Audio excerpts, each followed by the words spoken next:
अस्सलामुअलैकुम, कैसे हैं आप लोग? ठीक ठाक। आज हम अपनी second year commerce subject accounting topic हमारा चल रहा है रिटेन अर्निंग्स।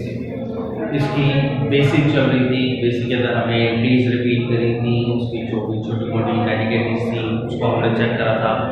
उसके बाद फिर हमने एंट्रीज के साथ साथ उसका टी अकाउंट बनाना भी सीख लिया।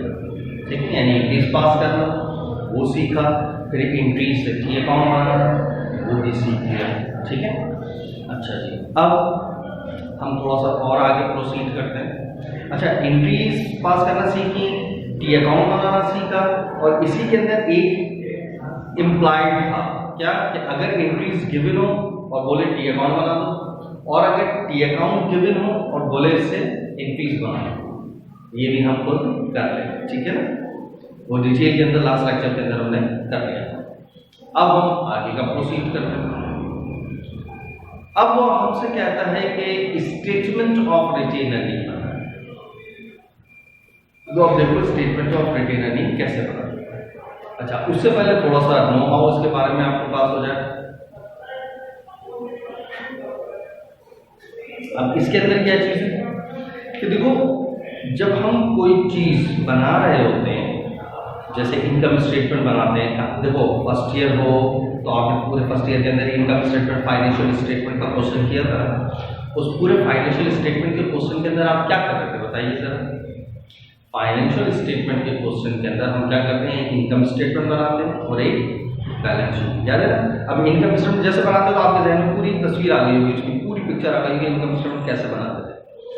आप क्या लिखते थे, इनकम स्टेटमेंट कैसे बनाते थे, पहले सेल, फिर उसमें से cost of goods sold less होता था, फिर कॉस्ट ऑफ गुड्स सोल्ड की हेडिंग, यानी अगर मैं पूरी डिटेल बता दूं, सेल में से सेल रिटर्न से डिस्काउंट लेस होती थी, नेट सेल्स, फिर कॉस्ट ऑफ गुड्स सोल्ड की हेडिंग आती थी, फिर मर्चेंट इन्वेंटरी ओपनिंग, फिर उसमें परचेजेस ऐड होता था, फिर उसमें परचेज रिटर्न या डिस्काउंट लेस होता था तो नेट परचेज आता था, नेट परचेज के अंदर ट्रांसपोर्टेशन इन जमा होता था तो डिलीवर्ड कॉस्ट ऑन परचेजेस आती थी, फिर डिलीवर्ड कॉस्ट ऑन परचेजेस को ओपनिंग में जमा करते थे तो अवेलेबल फॉर सेल आता था, फिर उसमें सेंडिंग लेस करते थे तो कॉस्ट ऑफ गुड्स सोल्ड आता था, कॉस्ट ऑफ गुड्स सोल्ड को ऊपर नेट सेल्स में से लेस करते थे तो ग्रॉस प्रॉफिट आता था, उसमें से ऑपरेटिंग एक्सपेंस लेस करते थे तो नेट प्रॉफिट आता था। ये ऐसे सीधे सीधे सीधे सीधे सीधे रिपोर्ट की तरह लिखते रहते थे ना, याद आ रहा है। पूरी इनकम स्टेटमेंट ऐसी होती है। ये फॉर्म कहलाती है रिपोर्ट फॉर्म, यानी फर्स्ट ईयर के अंदर आप जब इनकम स्टेटमेंट करते थे वो किस फॉर्म में किया आपने, रिपोर्ट फॉर्म। क्लियर। अब आओ उसके बाद क्या बनाते थे आप, बैलेंस शीट। ऐसी है ना। अब बैलेंस शीट किस शक्ल में बनाते थे, फौरन आपके दिमाग में आएगा, यार ऐसे डबल लाइन खींचते थे, फिर बीच में एक लाइन करते थे, यानी बहुत बड़ा सा अगर गौर करो तो टी बन जाता है। ऐसी है ना। अगर आप बैलेंस शीट की शक्ल देखें तो ऐसा नहीं होती बैलेंस शीट, ये असेट साइड, ये इक्विटी साइड, ऐसे ही तो और करो तो बहुत बड़ा सा टी नहीं बना पाए। और फिर वो बात निकालते हैं, करंट असेट आते थे, फिर फिक्स असेट आते थे, फिर current liability, long term liability और ऐसे। ये फॉर्म क्या कहलाती है, बैलेंस शीट बनाते थे आप अकाउंट फॉर्म में। अब बात समझे, तो इनकम स्टेटमेंट आप बनाते थे किस फॉर्म में, रिपोर्ट फॉर्म में, और बैलेंस शीट बनाते थे आप अकाउंट फॉर्म। अच्छा, बात तो ऐसे भी होंगे, पूरा साल पढ़ लिया होगा, ये नहीं पता होगा हम जो इनकम स्टेटमेंट और बैलेंस शीट बनाते थे किन किस फॉर्म में बनाते थे। ऐसी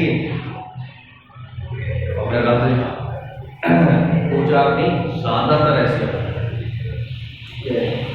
पूरा साल पढ़ चुके होते हैं, सब कुछ पढ़ चुके होते हैं, क्या पढ़ा ये नहीं, या क्यों पढ़ा है, भाई ये सवाल था, ये से जवाब था, हमने पेपर पास कर दिया नहीं। लेकिन देखो, जो भी पढ़ो उसकी वजह, उसका बैकग्राउंड, फोरग्राउंड, नो हाउ थोड़ी बहुत होनी चाहिए।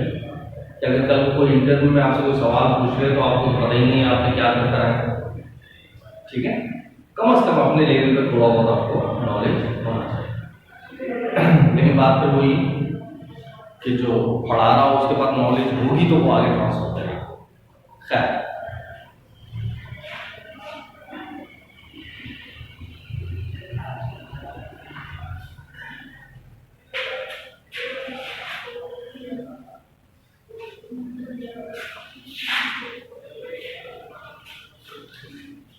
तो हमने अभी क्या डिस्कस किया, अभी हमने ये डिस्कस किया कि दो फॉर्म्स होती हैं, एक रिपोर्ट फॉर्म और एक अकाउंट फॉर्म, ठीक है।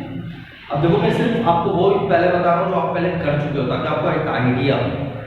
इनकम स्टेटमेंट हम कौन सी फॉर्म में बनाया करते थे? रिपोर्ट फॉर्म में। और बैलेंस शीट अकाउंट फॉर्म में। ये दोनों रिवर्स भी हो सकता है। सवाल में आ जाए कि इनकम स्टेटमेंट बनाए अकाउंट फॉर्म में और बैलेंस शीट बनाए रिपोर्ट फॉर्म। अब ये आपको आना चाहिए कि ये अगर इस फॉर्म में आ जाए तो कैसे बनाएंगे, ये इस फॉर्म में आ जाए तो कैसे बनाएंगे, ठीक है। अच्छा जी, अब आगे अगर प्रोसीड करेंगे तो क्या होगा सवाल में? मिसाल के तौर पर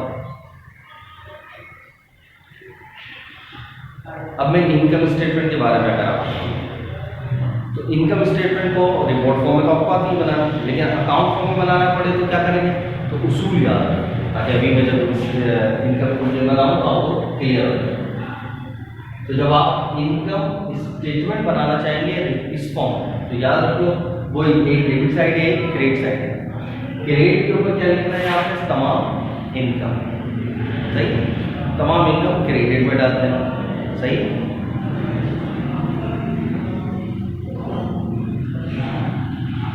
जैसे सेल्स यहाँ पर आ गई, सही है। अच्छा, सेल रिटर्न सेल डिस्काउंट यहाँ पर आ गया, सही। इसी तरीके से माइनस होते थे ना इसमें से। इसी तरह उसके बाद क्या हेडिंग आती है? परचेज ओपनिंग, वो डेबिट में करते। फिर purchases, purchase return, purchase discount, वो इनकम है, वो क्रेडिट। उसके बाद ट्रांसपोर्टेशन है, मर्चेंडाइज एंडिंग माइनस होती है। तमाम एक्सपेंसेस, तमाम इनकम, इस तरह। अभी तो आप अकाउंट की तरफ बैलेंस करो। यही नॉर्मली बड़ा होता है। फर्स्ट करो ये टोटल हो रहा है 1 लाख, तो आपने 1 लाख यहाँ लिखा, 1 लाख यहाँ लिखा। फर्स्ट करो ये हो रहा है 90,000, तो 10 का फर्क आ गया, तो ये सी है, यहाँ भी है। अभी इनकम वाली साइड थी, इनकम वाली साइड में बचा, तो ये क्या कहला रहा है? प्रॉफिट। अभी आ रहा है इनकम स्टेटमेंट या इनकम समरी क्रेडिट में हो तो आमदनी होती है। देखो ये पूरा फर्स्ट ईयर की चेंज चल रही होती है आगे तक। तो फर्स्ट ईयर में आपने डीपली एक एक चीज पढ़ी हो, तो फिर आपको एक सेकेंड ईयर में तो मजा आ रहा होगा कि वही चीजें जो पढ़कर आए थे अब उनका आगे का प्रोसेस आ रहा है। अब फर्स्ट ईयर हमने बस सवाल को सॉल्व करना सीखा था, सवाल की बारीकी में गए ही नहीं। अब सेकेंड ईयर में शक्ल देख रहे हो कि ये हो क्या रहा है, पता नहीं कहाँ से कौन सी चीज आ रही है। हालांकि सब फर्स्ट ईयर के अंदर उसका क्रिएशन पॉइंट बताया हुआ, ठीक है, बाहर। तो ये पॉइंट समझ आया। इनकम स्टेटमेंट को हमने किस फॉर्म में बनाना सीखा? अकाउंट फॉर्म में। और बैलेंस शीट वो तो पता ही है, लेकिन हम उसको रिपोर्ट फॉर्म में कैसे बना रहे होते हैं? सीधा सीधा लिखो। जैसे पहले लिखा आपने एसेट्स, हेडिंग डाली, फिर उसमें करंट एसेट की हेडिंग, अब जितने भी करंट एसेट है वो सारे लिखेंगे। इसी तरीके से फिक्स एसेट्स जितने भी थे वो सारे लिखेंगे और इनको टोटल करेंगे, सही। ये आपके पास जाके टोटल एसेट्स आ जाए, क्लियर। फिर उसी तरीके से ये सीधा सीधा चल रहा है। फिर आप यहाँ पर ये एसेट्स खत्म हो गए, टोटल एसेट्स से अब शुरू हो जाओ इक्विटीज, रेडिकल इक्विटीज। अब यहाँ पर आ जाए current liability, long term liability और ऑनर्स इक्विटी, ये सारी चीजें यहाँ पर लिखते चले जाओ और ये टोटल कर लो। ये आ गए टोटल इक्विटीज। तो देखो सीधा सीधा सीधा सीधा रिपोर्ट, समा पेज का खत्म होगा तो ये दूसरे पेज को शुरू कर दो। ये फॉर्म कहलाती है रिपोर्ट फॉर्म, यानी इनकम स्टेटमेंट अकाउंट फॉर्म और रिपोर्ट फॉर्म दोनों में हो सकती है। बिल्कुल इसी तरीके से बैलेंस शीट की अकाउंट फॉर्म और रिपोर्ट फॉर्म दोनों में हो सकती है। आप उसूल समझ आ गया, सही। अब come to the point of retainer, है ना, ये उसूल समझ आ गया।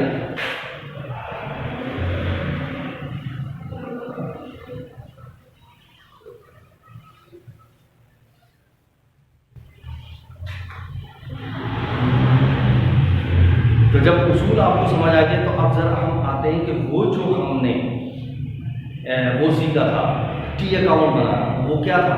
रिटेन अर्निंग की स्टेटमेंट का अकाउंट फॉर्म पोजीशन थी।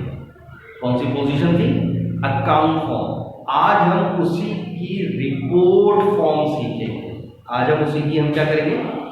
रिपोर्ट फॉर्म सीखेंगे। कैसे?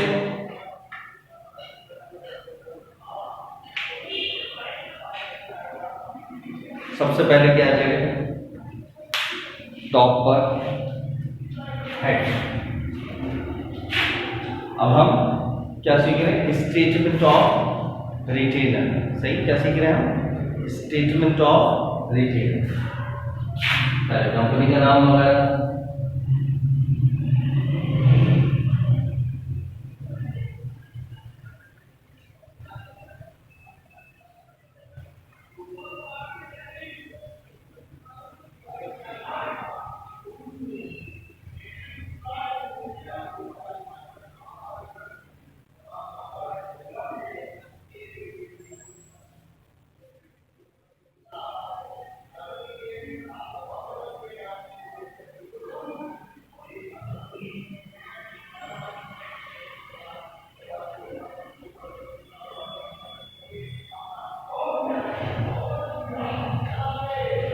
सही।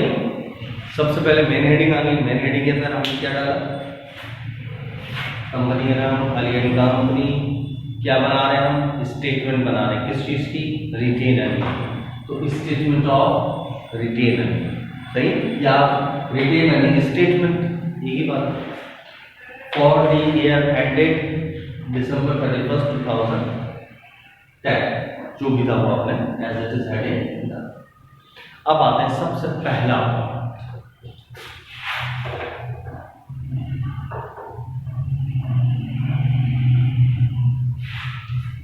अच्छा, अब सबसे पहली चीज होती है वही बात, क्या स्टेटमेंट बना रहे हैं? क्या ओपनिंग बैलेंस तो मौजूद नहीं पहले से? सही, क्या ओपनिंग बैलेंस? अब जरा चेक करते हैं ओपनिंग बैलेंस है या नहीं। अब ओपनिंग बैलेंस के अंदर क्या?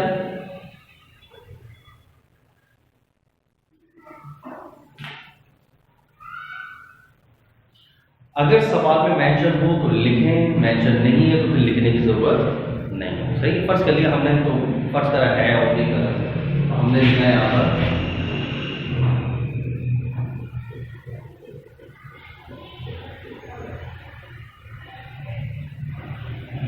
बैलेंस। अब यहां पर सिंपल बैलेंस पीएफ लिख दो, या पीएफ सीएफ के चक्कर में ना भी पढ़ सकते हो तो डेट ना। सही, फर्ज करो January 1, 2020, ये ज्यादा अच्छा है। क्या आप यहाँ पर क्या करते हैं? डेट डालते हैं। वरना बैलेंस भी है या ओपनिंग बैलेंस लिखने को तो कुछ भी लिखा जा सकता है। ठीक है, फर्स्ट करो कितने रुपए? 1 लाख। ये हमारा ओपनिंग बैलेंस है। ठीक है, अब ओपनिंग बैलेंस लिखने के बाद पहला काम क्या किया था याद है? इनकम या लॉस को ट्रांसफर किया था। ऐसी था पहली इनकम, पहली एंट्री।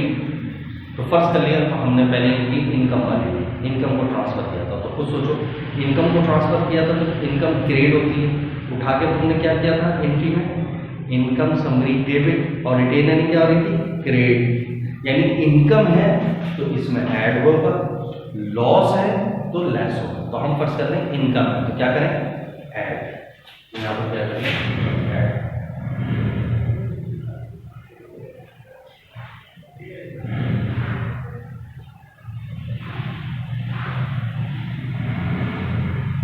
इनकम समरी को हमने क्या कर दिया? ऐड कर दिया। ठीक है, इनकम समरी कितनी? फर्स्ट करो 1 लाख।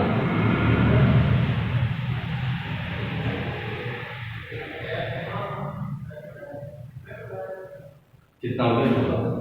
सही। अब दो ही तो काम थे इसमें, या तो कुछ ऐड हो रहा था या लेस। तो ऐड एक ही चीज हो रही थी, वो कर। अब लेस हो रहा है, अब लेस के अंदर क्या क्या चीजें थी? एक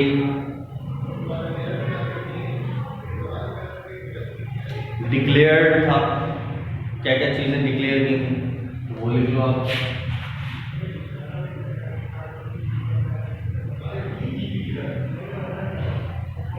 डिक्लेयर्ड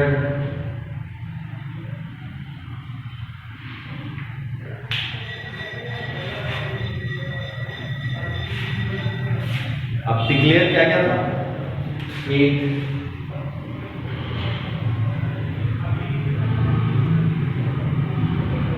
कैश डिविडेंड और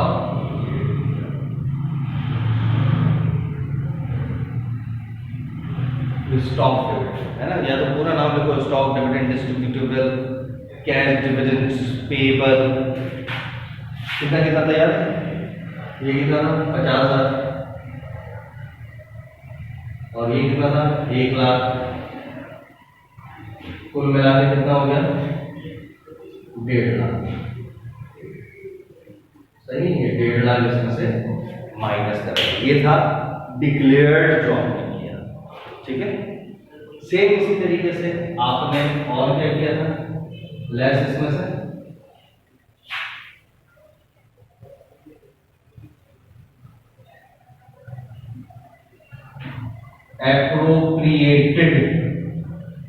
एप्रोप्रिएटेड फॉर, किन किन चीजों के लिए एप्रोप्रिएट किया था हमने, किन किन चीजों के लिए किया था, हमने किया था एप्रोप्रिएटेड फॉर कॉन्टिजेंसीज और या एप्रोप्रिएटेड फॉर या रिजर्व फॉर कॉन्टिजेंसीज था, सिंकिंग फंड था, और क्या क्या था,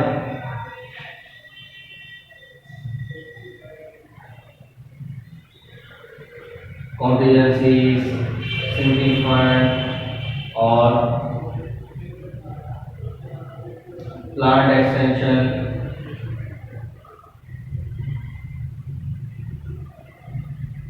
एक्सटेंशन भी लफ्ज होता है और बाद में एक्सपेंशन भी होता है, दोनों का मतलब इजाफा है। तो reserve for contingencies, reserve for sinking fund, reserve for plant extension, या कोई जनरल है, सही, कुछ भी।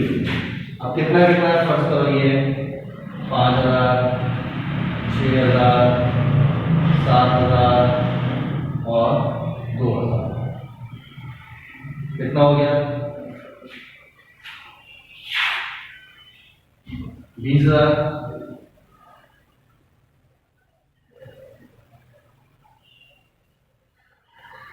सही, बस अब तो 2 लाख से 1.5 गए 50, 20 और गए, 50 में से 20 गए 30 बचे। सही, ये एंडिंग बैलेंस है, इसको भी आप क्या लिखेंगे, बैलेंस कब का, दिसंबर 31, 2020। देखो ये है actual presentation of statement of retainer, ठीक है। कि ये ओपनिंग बैलेंस था, सही है, कि मेरे पास पहले से इतना पड़ा हुआ है, प्रॉफिट हुआ तो जमा कर दिया, लॉस होगा तो माइनस, उसके बाद ये आएगा। अब ये कौन सा फिगर कहलाएगा, अगर इसको लिखना चाहो तो ये सब टोटल लिखने की जरूरत नहीं। फिर उसमें से आपने चीजें लेस कर दी थी, 2 चीजें डिक्लेयर की थी, कुछ चीजों को एप्रोप्रिएट किया था, रिजर्व किया था, प्रेजेंटेशन ऐसे, ठीक है। ये जो बैलेंस था पहले कितना था और सेम यही इसी की सीरीज में ये बैलेंस आ रहा है, ये कौन सा हो गया एंडिंग बैलेंस, सही है। लेकिन ये भी बैलेंस था, ये भी बैलेंस था, फर्क है, ये जनवरी की पहली का बैलेंस, ये है दिसंबर की 31 का एंड का बैलेंस। एग्री। अब एक इसके अंदर खास बात क्या, ये जो बैलेंस है ओपनिंग बैलेंस, अभी हमने इसमें से कोई भी चीज नहीं निकाली थी, है ना, इस साल कोई चीज अभी नहीं निकाली, इसमें से रिजर्व नहीं निकाला, कोई चीज एप्रोप्रिएट नहीं की थी, ये तो ओपनिंग पड़ा हुआ था, पहले का था। तो ये जो पहले का था तो ये हमारे लिए क्या कहलाया था, अनएप्रोप्रिएटेड, है ना। अभी तो हमने एप्रोप्रिएट करना है ना, तो उससे पहले का क्या कहलाएगा, अनएप्रोप्रिएटेड, पॉइंट टू बी नोटेड। ये बैलेंस कौन सा होगा, अनएप्रोप्रिएटेड ओपनिंग बैलेंस, ठीक। ये सारी चीजें एप्रोप्रिएट करें। अब जो ये बैलेंस होगा ना, ये भी क्या आ जाएगा, अनएप्रोप्रिएटेड। क्यों, अब ये सोचो कि ये बैलेंस भी तुम्हारे लिए अनएप्रोप्रिएटेड है for next month, next year, ठीक। देखो अभी तो इसको क्या बोल रहे थे, अनएप्रोप्रिएटेड बोल रहे थे ना, तो ये भी तो कल को जब नेक्स्ट ईयर में जाओगे तो ये ओपनिंग ओपनिंग होगा तो क्या कहलाएगा, अनएप्रोप्रिएटेड। तो लिहाजा जो ओपनिंग बैलेंस होता है वो भी अनएप्रोप्रिएटेड होता है, और जब एंड में से निकल आता है तो आप नेक्स्ट ईयर के लिए भी अनएप्रोप्रिएटेड होता है। ठीक है, तो मैं लोग इसको आगे यहाँ पर लिख लूँ अनएप्रोप्रिएटेड, तब भी कोई इशू नहीं है। ये बड़ा पॉइंट की बात थी जो मैंने यहाँ पर डिस्कस की। अनएप्रोप्रिएटेड बार इसमें भी घुमा देते हैं, ये मतलब कन्फ्यूज जाती है ये क्या है, लेकिन जब भी कभी ओपनिंग के साथ अनएप्रोप्रिएटेड लिखा हो तो इसका मतलब ये ओपनिंग बैलेंस है, अभी इसमें से निकाला नहीं है। वो तो अनएप्रोप्रिएट जब हम निकाल लेंगे एंडिंग बैलेंस तो वो भी अनएप्रोप्रिएटेड आ जाएगा। यहाँ तक ओके। तो आज हमने ये स्टेटमेंट ऑफ रिटेल एंटिटी बनाना सीख, ठीक है। फिर उसके बाद इक्विटी सेक्शन किस तरीके से बनाना है और फिर आगे से इसको किस तरीके से डिस्कस करना है इंशाल्लाह नेक्स्ट लेक्चर में, ठीक है। अल्लाह हाफ़िज़।